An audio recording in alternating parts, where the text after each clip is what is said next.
Welcome to the Book of Life, a show about Jewish books, music, film, and web. I'm Heidi Estrin. The Book of Life is a podcast service of the Feldman Library at Congregation B'nai Israel in Boca Raton, Florida. Additional support comes from the Association of Jewish Libraries. This entry in our 2010 Book Expo series features interviews I did on the show floor at Book Expo America. This time, we'll hear from publishers who specialize in Judaic books, including the Jewish Publication Society, Hachai, Jewish Lights, Carbon, and CCAR Press.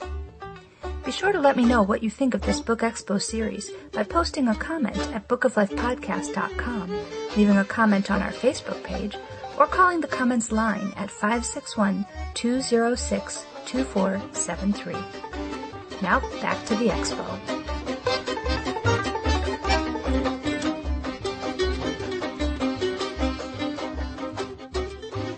So I'm Alex Block from the Jewish Publication Society. We have a lot of good stuff out this season.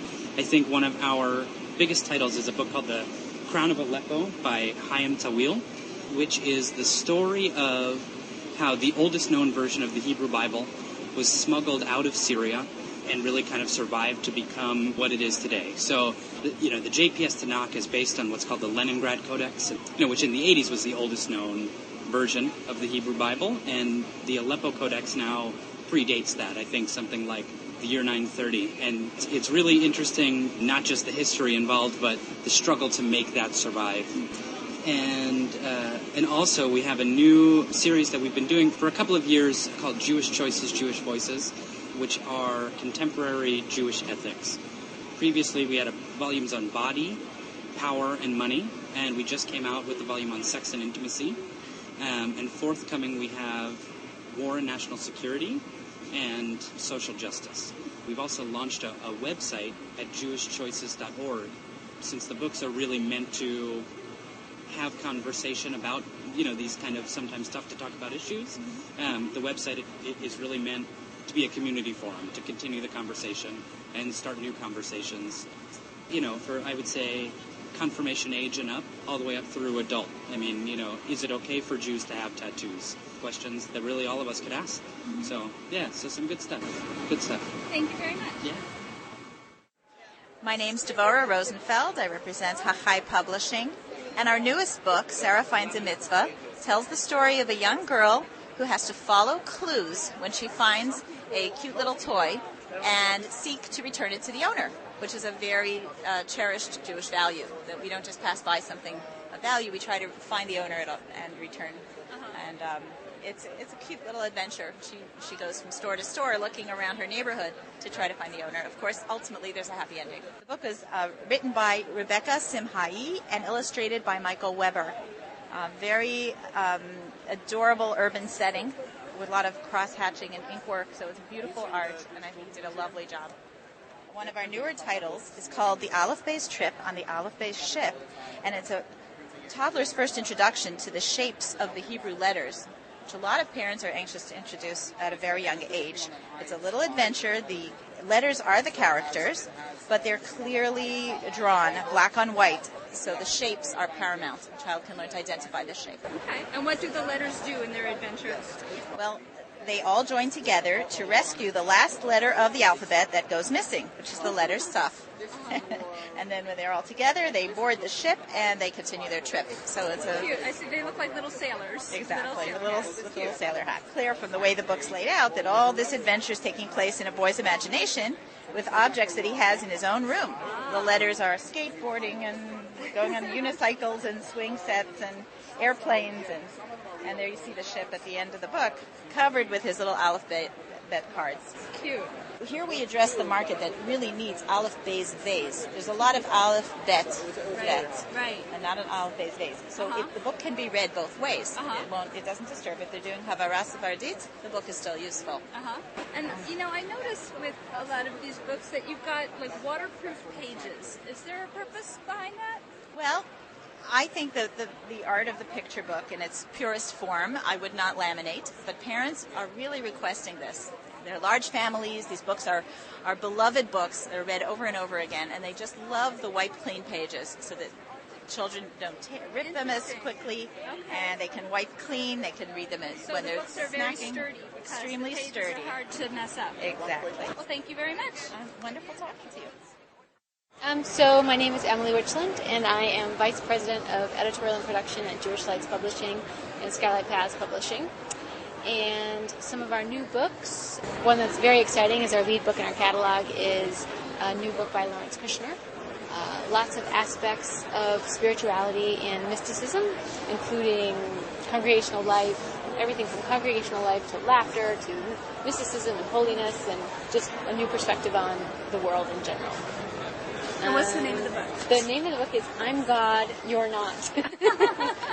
Observations on Organized Religion and Other Disguises of the Ego. Okay. So, I like that title. It's a pretty good title, and actually a lot of people have been stopping by to comment on that title. Uh-huh. So some other books, we have Sacred Treasure of the Cairo Giza. The author, Rabbi Mark Glickman, went to Egypt recently and was actually one of the first Westerners allowed inside the Giza room in a really, really, really long time. So he's got some first-hand look at what the room is. It's going to have some photographs. This is the first popular book on this subject. The author promises it to be a cross between Indiana Jones meets the Da Vinci Code inside an Egyptian synagogue. So it's hard to resist a book like that. Yeah. Erica Brown has a new book called Confronting Scandal, How Jews Can Respond When Jews Do Bad Things. Provocative book.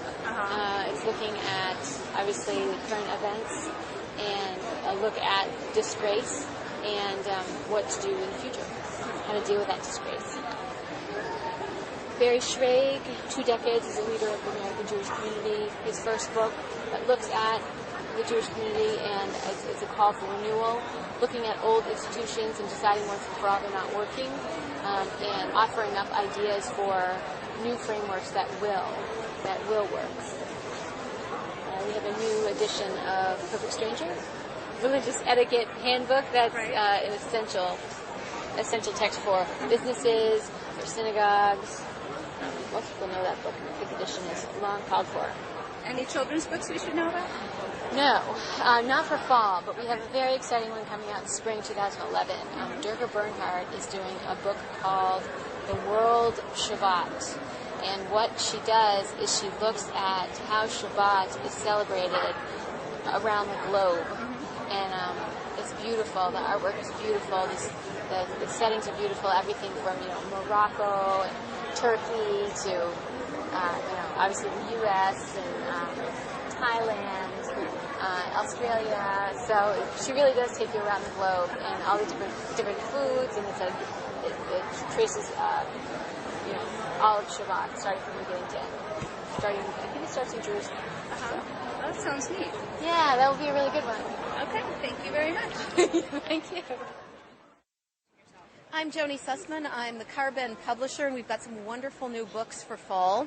Our big seller for Hanukkah is going to be this book that's called Maccabee, the Story of Hanukkah, and it's a wonderful rhyming version of the Hanukkah story, and the illustrations are kind of superhero graphic novel-y. It's going to appeal. Looking at the cover, it looks like superheroes bursting forth out of a big cow zam kind of cloud. It is, and one of the nice things about it is it's very boy-friendly as well as girl-friendly, and that's something that we know that everybody's always looking for.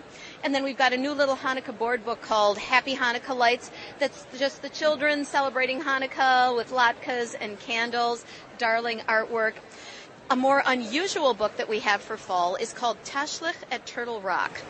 It's one of very few Tashlich books that are on the market, and the special thing about this is that the family celebrates Tashlich by going out into the woods and creating its own Tashlich ritual, and it's very nice because it's green and it speaks to ecology, and I think that's something that families are really going to like. That's a very special one. We also have Engineer Ari back. If you liked Engineer Ari and the Rosh Hashanah Ride, Engineer Ari is celebrating Sukkot this year. And it's Engineer Ari and the Sukkah Express. And Engineer Ari on his train collects all the materials to make his sukkah. But in the end, he realizes that he really doesn't have his friends there to celebrate with him.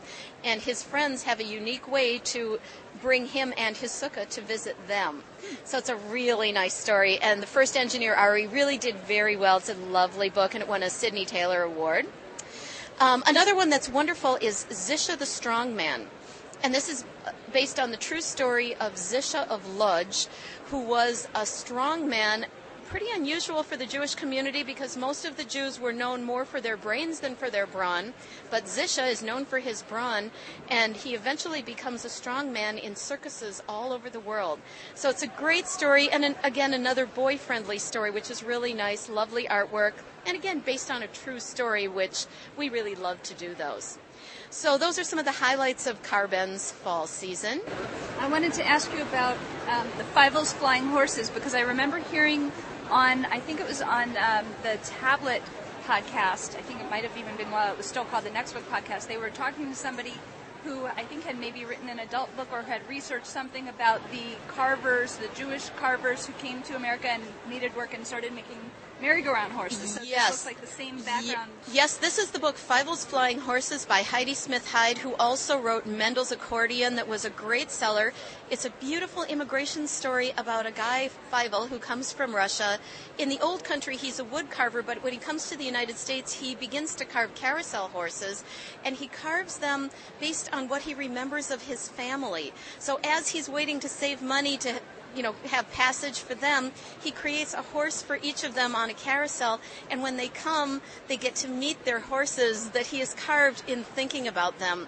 It's a really beautiful immigration story, and it is based on the factual information about some of the original carousel horse carvers indeed being Jewish. There was a very nice exhibit called Gilded Horses that was at a museum here in New York, and we had seen that and thought this would make a wonderful children's book.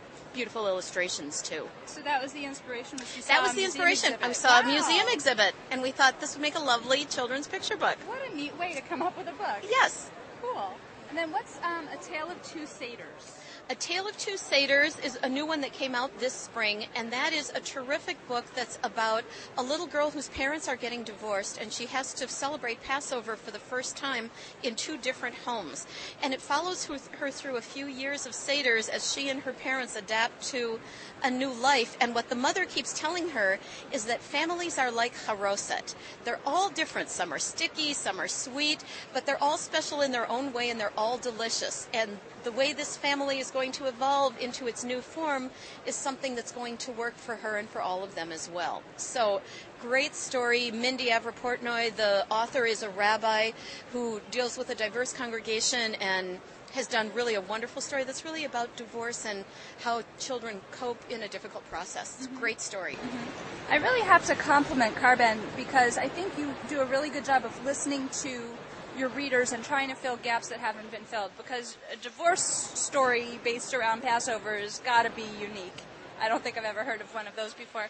And then, trying to make the books have a green angle and trying to make sure that you've got the boy books. I think you're really listening to your readers. Thanks. We really are trying to do that. We really fill a very, a unique niche as Jewish content publishers, especially when it comes to books that aren't just about Hanukkah or Passover. Right. And we really try to meet the community needs. And the Jewish community in the United States is really changing and evolving. So we want to have books out there that are really going to serve our families. Right. Excellent. And tell me about this Tower of Babel book over here. The Tower of Babel is a very cute Bible story. It is the story of the Tower of Babel, but it's done in modern time. It's in rhyme. The illustrations are hilarious. They look kind of like comic book illustrations almost. And the people in the story have computers, and they do all different kinds of things. So it's the Tower of Babel story brought up to date. And, of course, it's about two themes, communication and hubris, being too proud of oneself, which, of course, is the theme of the Tower of Babel. Right. So it's a very cute story. There's one more book that I think is really great, and it's called Sammy Spider's First Simchat Torah. We all know Sammy Spider, and this is probably one of the only Simchat Torah books out there. But the theme is one that parents and teachers will really relate to. There's a little boy in the story, Josh, who wants the same story read over and over and over because it's his favorite. And we learn that on Simchat Torah, the Jews read the Torah over and over again because the Torah is our favorite story. Right. Perfect. And I'm so glad to have Sammy Spider back again. Yes, so are we. Thanks, Heidi. I'm Rabbi Hara Person from the CCAR Press. Say what the letters stand for anybody who Central doesn't Conference know. of American Rabbis, but you can get there through CCAR Press. And what I have is something really cool that we just launched today, basically, which is an ebook site through the CCAR. It's a site where you can go on and buy either a whole book or just chapters or just pieces. And a lot of it is stuff that's been out of print for a long time, including the whole Responsa collection. So if you're a Responsa junkie, or if you're just interested in response and Reform Responsa, it goes back to the 19th century, and it's an amazing collection. Now, of course, a lot of the Responsa, in some cases, sort of seem funny and outdated, but they're not all. Some of them are still very relevant, and overall, it's just an amazing historical document. So, I mean, there's thousands of Responsa that's now available through this site. So I just thought it would be helpful to define Responsa. So Responsa is the sort of ancient Jewish tradition of tshuvot v'shelot, or shelot v'tshuvot, which is basically questions that are posed to rabbinic authorities, and then the rabbis have to figure out what the answer is. So, and they have to do with everyday living. So, things like synagogue policies, but also things like organ donation, conversion, funeral rituals. I mean, just like tons and tons of stuff. So, and, like I said, some of the questions would seem funny to us today because they're dated, but a lot of them are still really relevant. And it's just... I want to hear a funny dated one. Well, there's like one thing, can a woman be a pallbearer? Like, first of all, how many of us even use pallbearers at funerals today anyway? But even if you do, like, I'm not sure that we would stop to think, can a woman do it? Right. That's one example. Is it okay for a Jewish family to adopt an Asian child? So in the 50s, that was like, I guess, a relevant question. Today it's like, we don't? Right. Don't we all? Right. So, I mean, just things like that just actually are interesting indicators of how Jewish life has shifted. That's interesting. Yeah. I mean, sort of a snapshot into times past that way. Right. Yeah, absolutely. And, the same is true with organ donation. I mean, or all the, like, infertility stuff that today we just sort of take for granted. Like, of course, everyone would do IVF, but 20, 30, 40 years ago, they had to, like, ask the rabbis, is it okay to do IVF? Or things like that. Not 20 years ago, but longer. New, you got to figure out. Yeah, and especially with, like, medical technologies. And so it's really interesting. Yeah, that is interesting. Once you buy it on the site, you can read it on your iPad. The iPad's like the perfect viewer for it, but you can read it on any mobile device or online. It's PDF format, it's totally searchable, and it's totally cool. So we're really, really excited. And there's other stuff besides the Responsa, but the Responsa is kind of like this amazing historic archive. So what other materials are going to be available? There are about, right now, I mean, we're just starting. So right now there are about another 7 books that are available there, and we're just going to keep adding to it.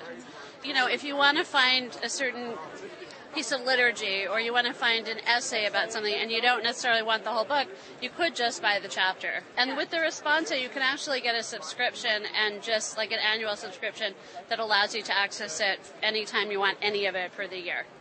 So either way, and we're hoping libraries are excited about, because it's great for scholars of all types.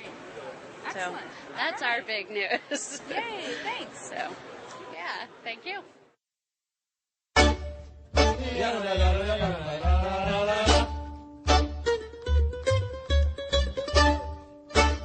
There are so many ways to connect with the Book of Life. Fan us at facebook.com/Book of Life Podcast. Follow us at twitter.com/Book of Life Pod. Email us at bookoflifepodcast@gmail.com, or leave us a voicemail at 561-206-2473.